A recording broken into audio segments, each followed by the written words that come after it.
Hey, good morning, good afternoon, good night. Hey, this is Lewis with Veve in South Georgia, and we are going to start our new series called Cook With Me, where I show you how I make a lot of the food that we use in our special events.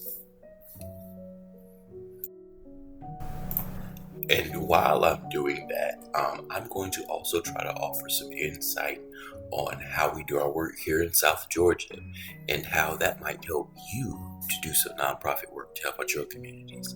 Now, what you're seeing now is we collaborate with a local food bank to bring in free food to feed the community.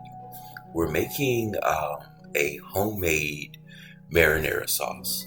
I am cooking for roughly 200 people. So we're going to start, and by the way, I'm doing voiceover on all this has already been done.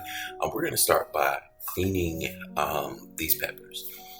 One of the things that you really want to make sure of is that when you are getting in food from like food pantries or food banks or whatever, right? Sort through your food.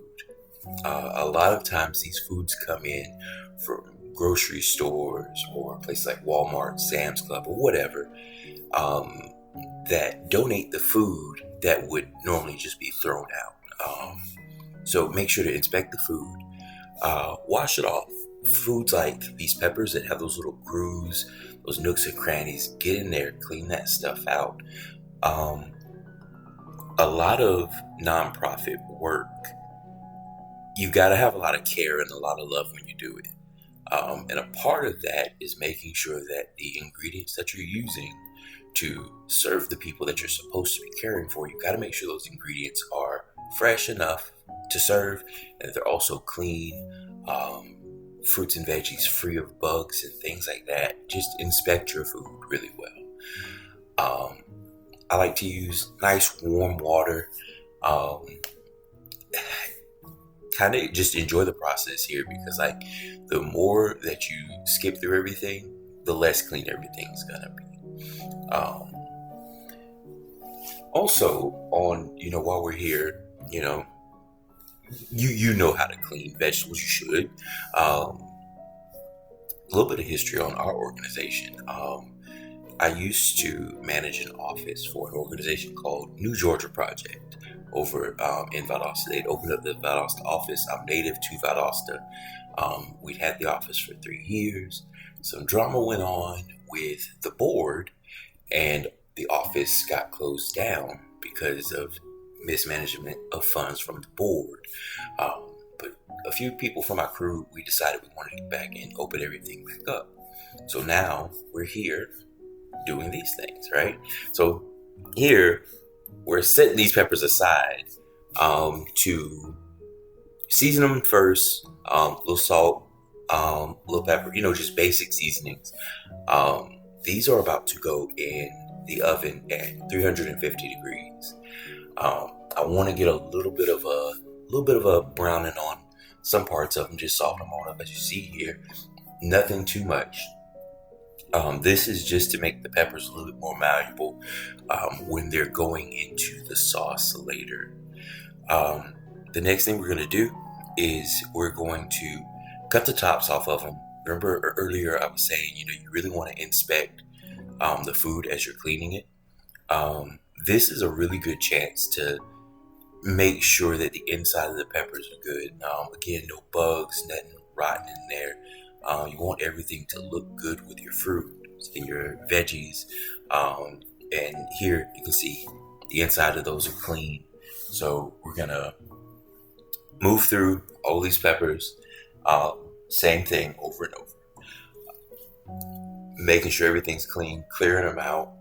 Um, Again, you have to really pay attention to each part of, whatever it is you're cooking. Make sure that you are taking care of people with good, clean food. Um, but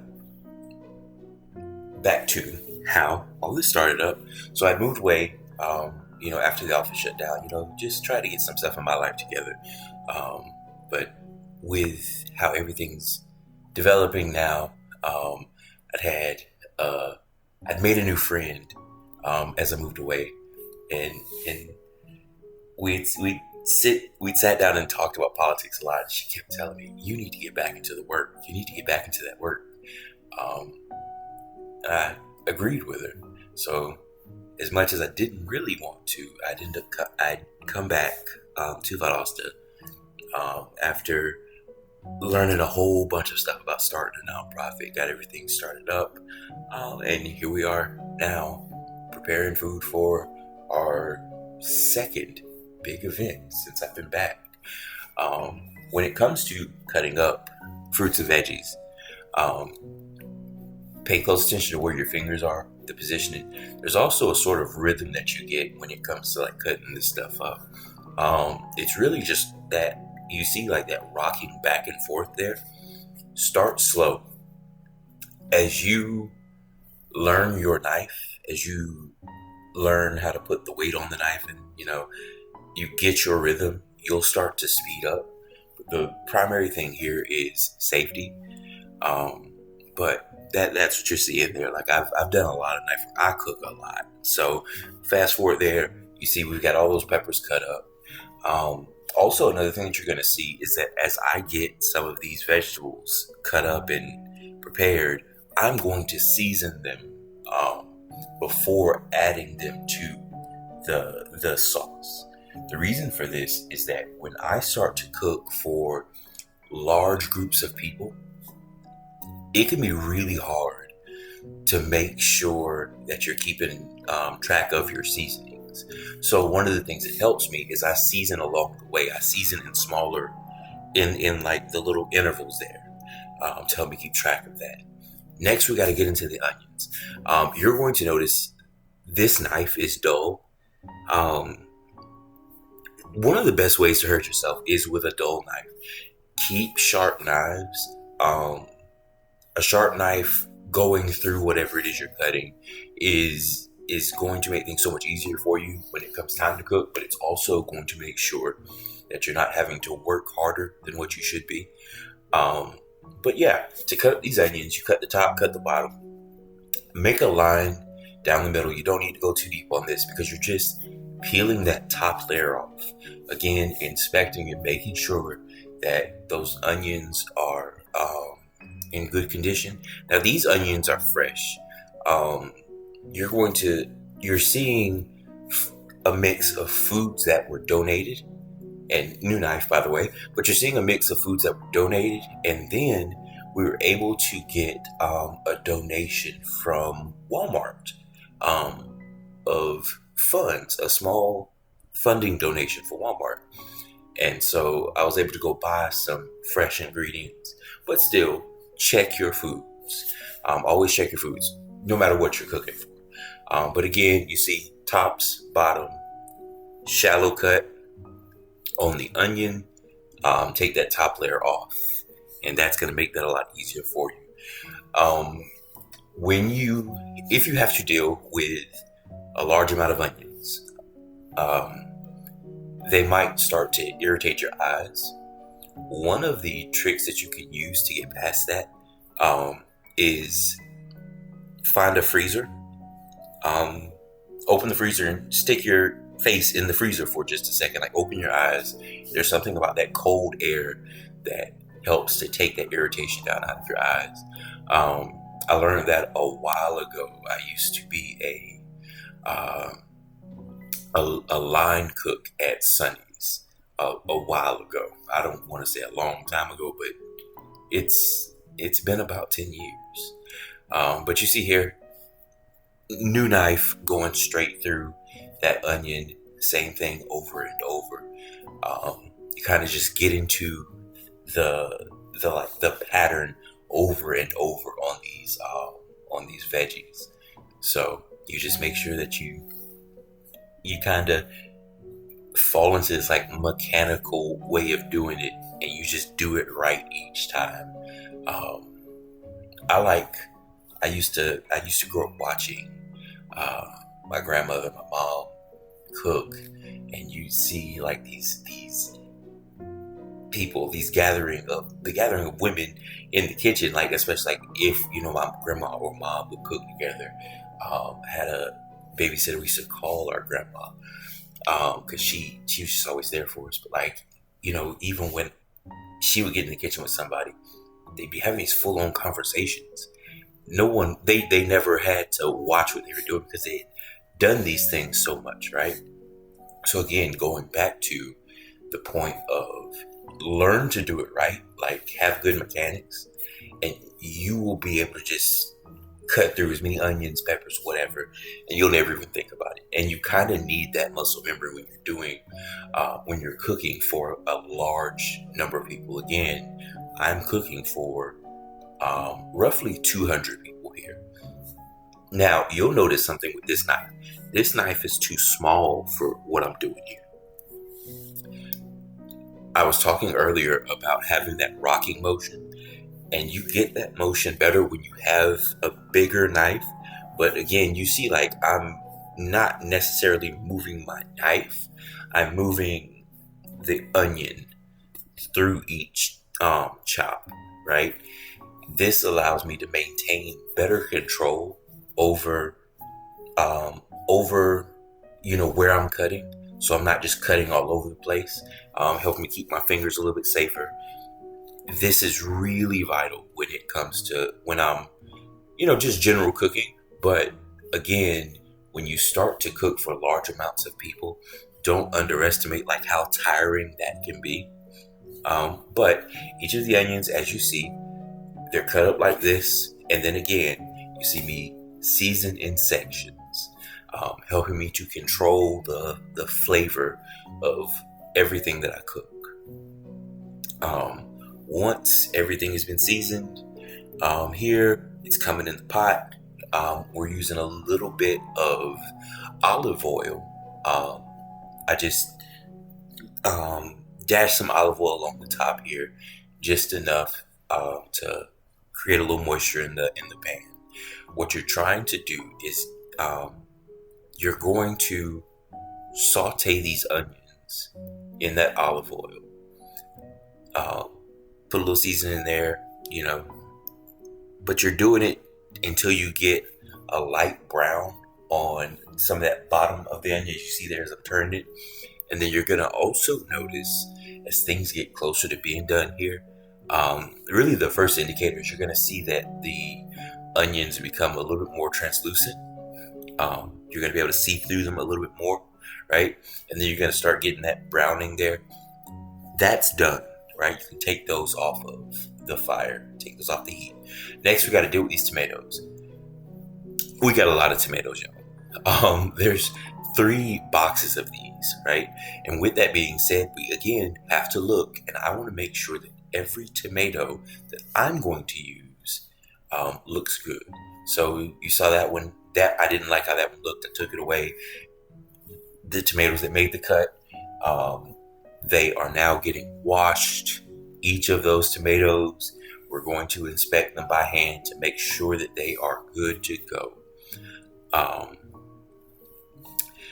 Next, we're going to score. We're going to cut an X on the bottom of each of those tomatoes. Okay, now this part was kind of new to me. I had to do a little research on this. I've never made homemade marinara before this. And after seeing how easy it is, I'm almost ashamed that I've never done it before. So, we've got this boiling water. We're going to take those scored tomatoes and put them on in here. Be careful with the boiling water. If you don't have seasoned cooking hands yet, an easier way to do this is you can just take a spoon to lower those down in there if you don't like putting your hands that close to the boiling water. Once those have boiled for about a minute and a half, it doesn't take much, you take them out, give them a little ice bath there, let them sit for a little while. This is going to cause the skin of that tomato to come on off there really easily, right? So you see how that just comes on off of there. I'm peeling it off, setting it to the side. Another thing too, like if you have, and I was thinking about this as I was cooking, if you have a garden, um, it like these little tomato skins and stuff like this, like the small pieces of quote unquote waste here, you could use for compost. Next, we're gonna take the little hard the stem part out of the tomato, right? Because next we've got to mash all this up. Now, keep in mind your marinara, your sauces, texture is important, right? You can you control how much you need to mash these up.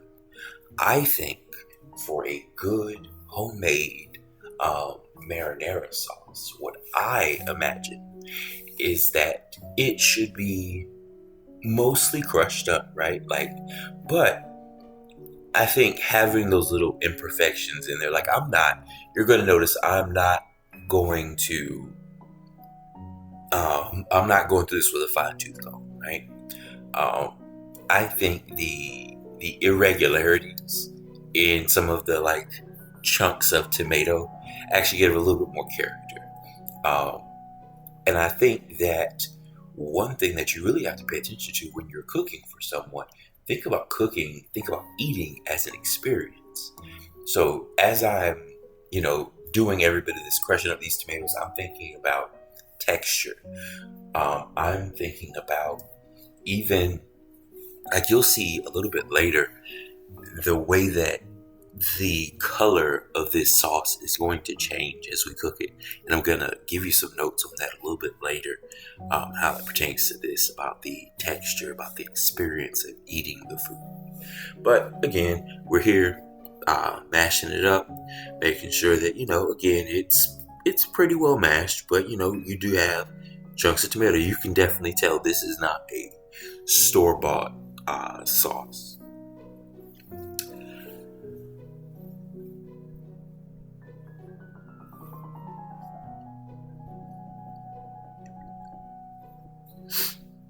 Small note about nonprofit work. A lot of nonprofit work works really well when you have a good network. So if you're doing this kind of work, if you're feeding people, if you're trying to organize food drives, if you're trying to organize group feeding projects, get a good network, work with a lot of people, and take the work off of you. Um, Next comes the tomato paste. Um, the fork here was a horrible idea. You use a knife. Use a knife. It's like a little butter knife. Um, but tomato paste helps to give your sauce a little bit more body to it. One thing that you're going to see is that you're going to have to cook off a lot of this water. The more water that you have on your sauce, the longer you're going to have to cook it. And really, you have to be patient with the sauce because you don't want to burn it. But you want to cook that water off. Next, we have added, this is rosemary and basil. And then I've added another small can of tomato paste.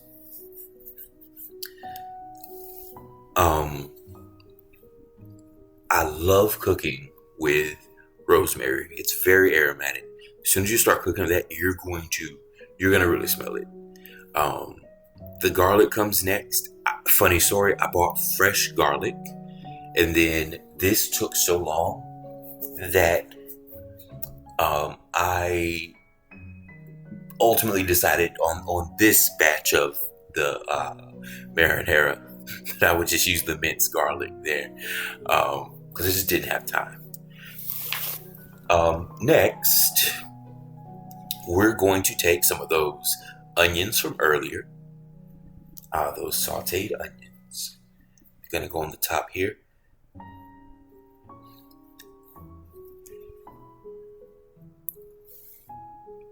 Going to mix that on in.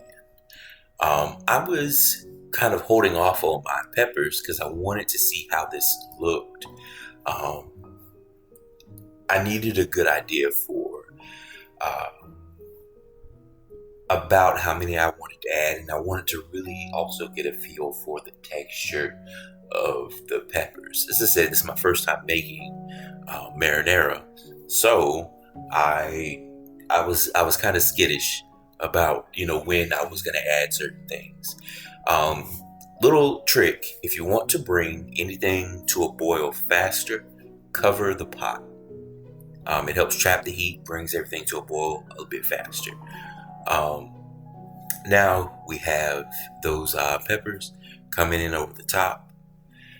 Um, kind of got over it and decided, we gotta pull the trigger on it and go ahead and get them done. You see everything's up to a nice boil now. We're mixing everything in. Again, you see there's a lot of water on that right now. Most of that has to come off of there. So that tells you how long I've gotta keep this sauce on the heat. Um, so just keep in mind, the better you get at reducing the water from the tomatoes when you start, the less aggressive you'll have to be about how long you're cooking this.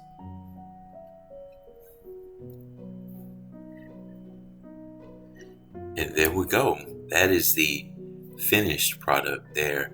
Um, yeah, I have to do so many more of these. Um, and this is actually the flyer for our community dinner party. Um, find you need good advertisement. Anything that you do, don't do advertising at the last moment. Get the word out to everybody. Find high traffic areas. Get stuff like that catches people's eyes. You want really colorful designs when you can. Um, and you want the information to be very clear and concise. Think about the crowd that you're trying to attract also. Put your message out there. I think a lot of times people make the mistake of not thinking about their audience when they do their locations and their advertising for the events. Keep those things in mind. But yeah, thank y'all for watching me do that. And I hope you come back later and I can show you how to cook something else. And we can talk more about nonprofit work and kind of how everything got started with us. Thank you and goodbye.